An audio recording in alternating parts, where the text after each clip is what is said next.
Group 2 mains రాసే మిత్రులందరికీ స్వాగతం. మిత్రులారా, ఆంధ్రప్రదేశ్లో ఈ రోజున మీకున్నటువంటి పరిస్థితి అందరికీ కాస్త విచారకరం, బాధాకరంగా ఉంది. పరిస్థితులు ఈ విధంగా వచ్చినందుకు రోస్టర్ కేసుకి సంబంధించి జడ్జిమెంట్ తీర్పు రిజర్వ్ అయిందన్న సంగతి తెలుసు. రేపు అనగా 20వ తేదీన ఈ జడ్జిమెంట్ అనేది రాబోతోంది అన్నది కూడా తెలుసు. 23వ తారీఖున మీరు పరీక్ష రాయాల్సి ఉందన్న సంగతి తెలుసు. మీరైతేనేమి, ముఖ్యంగా శ్రీ మేఘనా థింక్ ట్యాంక్ విద్యార్థులు ఎవరైతే ఉన్నారో, నా నాయకత్వంలో ఎవరైతే మీరు పరీక్షలు ప్రిపేర్ అయ్యి శ్రద్ధగా రాస్తున్నారో వారు ప్లస్ మేము మా టీం అంతా 3 సంవత్సరాలుగా కలిసి కృషి చేసి విజయవంతంగా మనం ప్రిపరేషన్ ముగించుకొని మిమ్మల్ని మీరు టాపిక్ వైజ్ టెస్ట్ సిరీస్లోనూ లేదా గ్రాండ్ టెస్ట్లోనూ లేదా సంథింగ్ మీరు కూల్గా రాసుకుంటూ ఉన్నారు. ఈ పరిస్థితుల్లో మాలాంటి వాళ్ళని ఏ రకంగా స్పందించాలో కూడా తెలియదు. బట్ నేను స్పందించాల్సి వస్తుంది కాబట్టి స్పందన నేను చేస్తూ ఉన్నాను. మిత్రులారా, పరిస్థితులు ఏ రకంగా ఉన్నా దాని గురించి ఇంకా నేను వివరంగా మళ్ళీ మాట్లాడతాను. ఇంకా మనం చేయాల్సిన పరిస్థితులన్నీ చేసాం.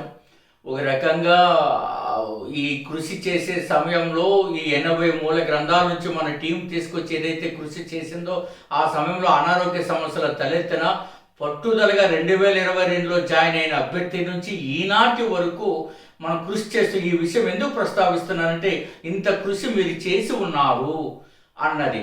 సో కాబట్టి ఇక ఈ ఉన్న 4 రోజులు కూడా మరింతగా కష్టపడదాం. తర్వాత పరిస్థితులు ఏ రకంగా వచ్చినా నేను మీకు సపోర్ట్ చేస్తాను. సో అక్కడికి క్లియర్. ఇక మిత్రులారా, సో ఇక దీని గురించి ఎంతసేపు మాట్లాడినా గంటలు మాట్లాడచ్చు మనకున్న పరిజ్ఞానంతో. కాబట్టి ఇక్కడి నుంచి దయచేసి నా పరిస్థితిని కూడా అర్థం చేసుకోండి. ఏం చెప్పాలా మాలాంటి వాళ్ళం ఇది. అందుకని నేను చాలా రెగ్రెట్, ఇది చాలా విచారకరం, ఇట్స్ సో పెయిన్ కూడా చాలా బాధాకరం అనేటువంటిది. బట్ ఒక యుద్ధ నిపుణుడిగా 30 ఏళ్ళ బోధన అనుభవంతో హిస్టరీ వాళ్ళని కాబట్టి అనేక యుద్ధాలని చెప్తుంటే నేను ఇన్ని యుద్ధాలు చేసినటువంటి వ్యక్తిగా సైన్యాన్ని నడిపించాలి కాబట్టి నేను ఈ సైన్యాన్ని ఏపీపీఎస్సీ కోట ముందుకు తీసుకెళ్ళడానికి నేను సిద్ధపడుతూ ఉన్నా. మిత్రులారా, మీరు ఆంధ్రప్రదేశ్ ఈవేళ ఏపీ హిస్టరీలో కాస్త ఒక 5 నిమిషాలు నా మాటలు వినండి. దానికి తగ్గట్టుగా మీరు ప్రిపేర్ అవ్వండి.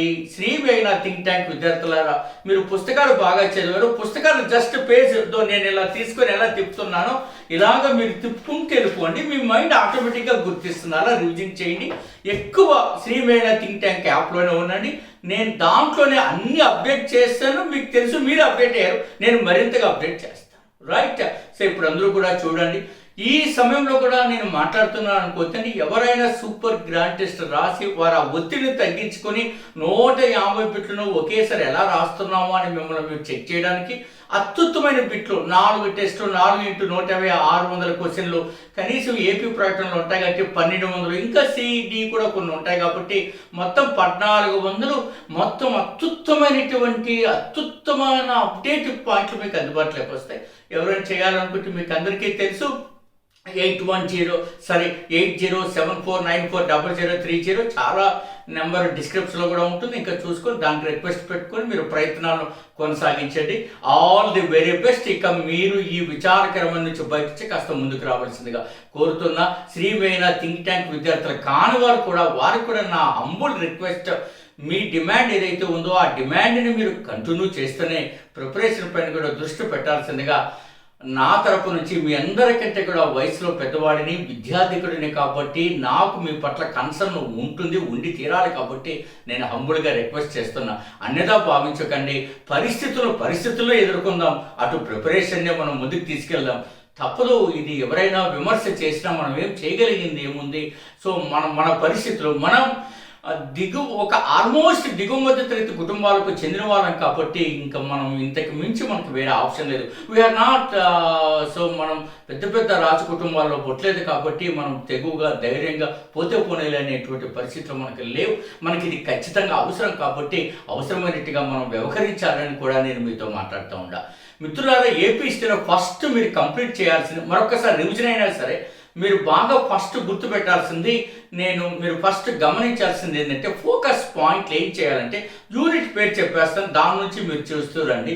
ఫస్ట్ మీరు చివరి నుంచి వస్తున్న కుతుబ్ షాహీలు, విజయనగరము, కాకతీయులు, రెడ్డి రాజులు పూర్తి చేయండి. అక్కడి నుంచి మీరు వెనక్కి రండి, తూర్పు చాళుక్యులు అక్కడికి ఎక్కువ చేయండి. విష్ణుకుండిన యుగం, శాతవాహనులు, తర్వాత చాతుర్యుగం చివరిలో చదువుకోండి, వదలద్దని చివరిలో చదువుకోండి. ఇక్కడ ఆధునిక ఆంధ్ర చరిత్రలోకి వచ్చినప్పుడు ఏమి ఎక్కువ చదువుతారు, ఫస్ట్ ఉద్యమాలు చదవండి. ఉద్యమాల నుంచి ఏమి స్వదేశీ ఉద్యమం, సహాయ నిరాకరణ, ఉప్పు సత్యాగ్రహం, క్విట్ ఇండియా ఉద్యమం, ఇవి 4 అట్లా రివిజన్ చేసిన తర్వాత తిరుగుబాట్లు చూడండి. తిరుగుబాటులో ఏవేవి ఉంటాయి మీకు, కొర్రమల్లయ్య తిరుగుబాటు, షేక్ మహమ్మద్ తిరుగుబాటు, ఎట్సెట్రా, కోరుకొండ సుబ్బారెడ్డి, అట్లా వాటిలో కొత్త పాయింట్లు, ఓబుల్ రెడ్డి, ఇట్లాంటి తిరుగుబాట్లు, ఇట్లాంటివి రకరకాలుగా, అంటే ఓబుల్ రెడ్డి అంటే ఐ థింక్ అంబుల్ రెడ్డి, అట్లాంటివన్నీ మీరు ప్రయత్నాలు చేయండి. అవి చేసిన తర్వాత మరి ప్రత్యేకించి ఉన్నటువంటి సంస్థలు, సమావేశాలు, అట్లా ఉదాహరణకు నేను మీకోసం ఏమేమి ప్రస్తావించాలో రాసుకొని మరీ వచ్చాను. చూసారా, నా అక్షరాలతో ఉన్నాయి. ఏది పడితే అది మాట్లాడడం మీకు ఎప్పుడు నేను ఆ పని చేయడం మీకు తెలుసు. మీరు ఫస్ట్ ఏం చేస్తారంటే, ఇప్పుడు గాంధీజీ 1929లో ఆంధ్రదేశాన్ని పరిచయించారు కదా, ఎన్ని వారాలు, ఎక్కడెక్కడ ఉన్నాడు, ఎక్కడ ప్రసంగాలు, దీనిపైన ఎక్కువ ఫోకస్ ఉండాలండి. తర్వాత మీ ఫోకస్ ఎట్లా ఉండాలంటే, ఇప్పుడు ఆంధ్రలో స్వదేశీ ఉద్యమం గాడ్చర్ల సర్వోత్తమరావు కదా, దానికి ఆయన అనేక పత్రికలు వ్యాసాలు రాశారు, టైటిల్స్ పెట్టారు. ఆ టైటిల్స్ చాలా ఇంపార్టెంట్ అనమాట. ఆ టైటిల్స్ గుర్తుపెట్టుకోండి. ఆయనకు 3 సంవత్సరాలు జైలు శిక్ష విధించింది. కెర్సాఫ్ సాబ్ బెస్సన, ఇట్లా తేడా ఉంటుంది.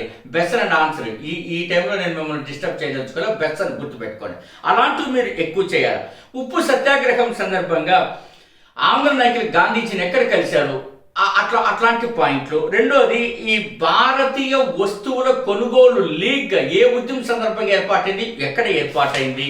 అట్లాగే మీరు బాగా గమనించాల్సింది, కళింగ రాజును నౌకా యుద్ధంలో ఓడించి అతని కుమార్తెన కనక రేఖను వివాహమాడిన తూర్పు చాళుక్య సార్వభౌముడు ఎవరు, ఇట్లాంటి విషయాలపైన ఎక్కువ దృష్టి పెట్టాలా. అలాగే పృథ్వీ మూల వంశీయులు నిర్మించిన సాఖ్య భిక్షు విహారము ఎక్కడ ఉన్నది, చాలా చాలా ఇంపార్టెంట్. అట్లాగే మీరు బాగా గమనించాల్సింది ఏంటంటే, మీరు ఇంకా బాగా ముఖ్యంగా గమనించాల్సింది, సో మీరు మరింత ముఖ్యమైనటువంటి అంశాన్ని మీరు దృష్టిలో పెట్టుకోండి. అదేమిటంటే మిత్రులారా, త్రికూట మలయాధిపతిగా పేరుగాచిన 2వ మాధవరం గురించి చాలా ఎక్కువ ఇన్ఫర్మేషన్ మీరు కలెక్ట్ చేయాలి. అట్లాగే సప్తభంగి న్యాయము ఏ మతానికి చెందినది, వైష్ణవమా, శైవమా, జైనమా, బౌద్ధమా, ఇట్లా రకరకాలుగా మీరు చూడాల్సినటువంటి అవసరం కనపడుతుంది అనేది కూడా నేను మీతో మాట్లాడుతాండా. రేనాటి చోళులు అనేటువంటి చాలా గొప్ప సంబరంగా పండుగలు ఎప్పుడు నిర్వహించుకుంటారు, అది రథసప్తమి రోజా, లేక వసంత పంచమి రోజా, మహానవమి రోజా, లేక వైశాఖి పున్నమి రోజా, అట్లాంటిది కూడా మీరు గుర్తుపెట్టుకోవాల్సిందిగా, గట్టిగా ప్రయత్నం చేయవలసిందిగా నేను చెప్తున్నా. గదా యుద్ధము కృతి అనేటువంటి దాన్ని ఎవరు రచించారని కూడా మీరు చదువుకోవాల్సిందిగా చెప్తున్నా.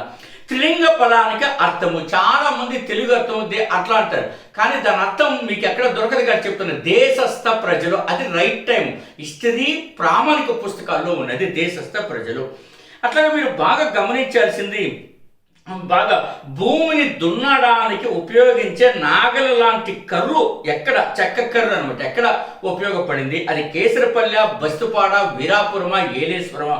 అట్లా ఈ ఏలేశ్వరం అంటే మళ్ళీ 2 ఆంధ్రలో ఉన్న ఏలేశ్వరమా, నల్గొండ జిల్లాలో ఉన్న ఏలేశ్వరమా, ఇట్లా మీరు చాలా జాగ్రత్తగా ఉండాల్సినటువంటి అవసరాన్ని కూడా నేను చెప్తూ ఉండా. మిత్రులారు, మీరు చాలా జాగ్రత్తగా చెప్పారు. బుద్ధ కథా శ్లోక సంగ్రహం గ్రంథ రచయిత ఎవరు, ఇట్లాంటివి మీరు గట్టిగా చదువుతారు. పరాశర మధుమేహం విజయనగర యుగానికి ఇచ్చింది, ఎన్ని రకాల న్యాయస్థానాలను పేర్కొన్నది.